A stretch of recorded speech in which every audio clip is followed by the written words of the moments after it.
ఆ భార్యాభర్తల బంధంలో మరి ఆఖరి భాగం ఏమిటో విందాం. తన ఇష్టాలను సైతం నేను నా లైఫ్లో ఎప్పుడూ గుర్తించలేకపోయాను.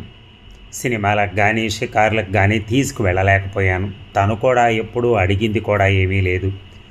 ఆఫీస్ నుంచి లేట్ వచ్చినప్పుడు మాత్రం ఎందుకు లేట్ అయింది అనే విషయం తన ప్రశ్నకు నిర్లక్ష్యంగా నేను సమాధానం చెప్పేవాడిని.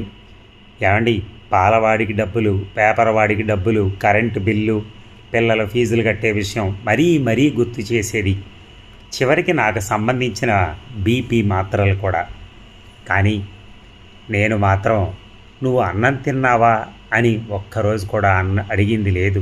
ఎందుకంటే నేను అప్పుడప్పుడు లేట్ వచ్చేవాడిని. అలా అడిగింది లేదు. పోనీ నాతో పాటు కూర్చో, ఒక 2 ముద్దలు తిను అన్నది లేదు. ఒంట్లో ఎలా ఉంది అని అడిగింది లేదు. ఏమీ లేవు. ఈ రోజున ఆమె లేదు. Thank you.